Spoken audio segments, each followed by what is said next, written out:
প্রিয়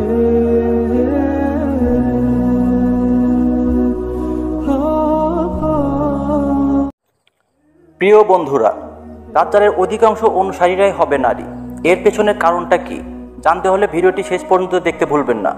দাজ্জাল হচ্ছে কিয়ামতের 10টি বড় আলামতের একটি।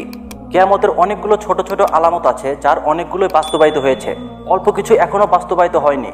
এ ধরনের ছোট আলামতের মধ্যে সর্বশ্রেষ্ঠটি হচ্ছে মাহাদির আগমন, আর বড় আলামতগুলোর মধ্যে প্রথমটি হচ্ছে দাজ্জালের আগমন। মাহাদির আগমনের কিছুকাল পরেই দাজ্জালের আগমন ঘটবে এবং তারও কিছুকাল পরে ঈসা আলাইহিস সালামের আগমন ঘটবে। অন্তত কিছুটা সময় তারা তিনজন একই সাথে পৃথিবীতে অবস্থান করবে। সুতরাং বলা যায় ইমাম মাহাদি না আসা পর্যন্ত দাজ্জাল আসবে না। এখন প্রশ্ন হচ্ছে ইমাম মাহাদি কখন আসবেন? এ ব্যাপারে হাদিসেও পরিষ্কার কোনো দিনক্ষণ দেওয়া নেই, কিন্তু বিভিন্ন সহিহ হাদিস থেকে যা জানা যায়, ইমাম মাহাদির আবির্ভাব এমন সময় ঘটবে যখন মুসলমানেরা নিজেদের মধ্যে প্রচণ্ড গৃহযুদ্ধে লিপ্ত থাকবে। দাজ্জালের ফিতনা মানবজাতির ইতিহাসে হবে সবচেয়ে ভয়ানক দুর্যোগ। দাজ্জালের ফিতনা কাফেরদের সংগঠিত করবে, মুমিনদের অন্তরে দ্বিধার সৃষ্টি করবে। অল্প সময়ের মধ্যে দাজ্জাল সারা পৃথিবীতে ঘুরে ঘুরে যে তাণ্ডব চালাবে, মানবজাতির হাজার বছরের ইতিহাসে তা আগে কখনো দেখা যাবে না। দাজ্জালের অগণিত অনুসারী থাকবে, যার মধ্যে নারীরাই সংখ্যাগরিষ্ঠ হবে।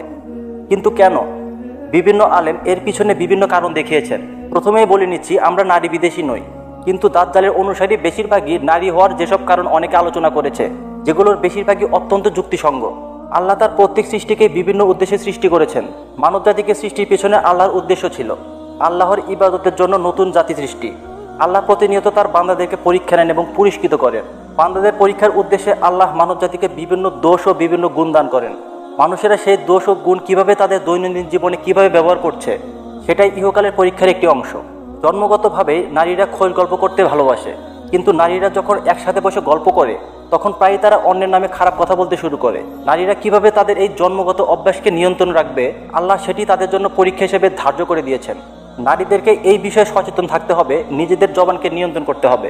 কারণ দাজ্জালের যখন আবির্ভাব ঘটবে তখন সে নারীদের এই দুর্বলতার সুযোগ নিয়ে ফিতনা ছড়াবে।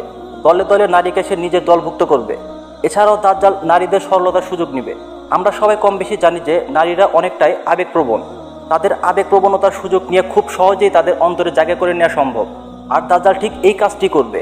এখন অনেকে আমাদের দোষ দিবেন যে আমরা নারী বিদেশী কথাবার্তা বলছি, কিন্তু কথাটি সত্য নয়। আমরা শুধু চাচ্ছি আমাদের প্রাণপ্রিয় বোনেরা যেন দাজ্জালের ফিতনা থেকে নিজেদের রক্ষা করার জন্য সদা প্রস্তুত থাকে।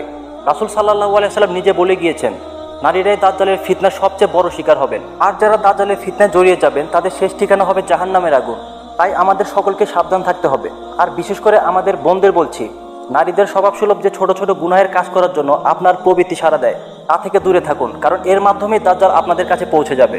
প্রিয় বোনেরা, আপনাদের জবান ও অন্তরকে দৃঢ় করুন, আল্লাহ এবং তার রাসূলের দেখানো পথ অনুসরণ করুন। দোয়া করুন আল্লাহ যেন দাজ্জালের ফিতনা থেকে আমাদের সবাইকে রক্ষা করেন।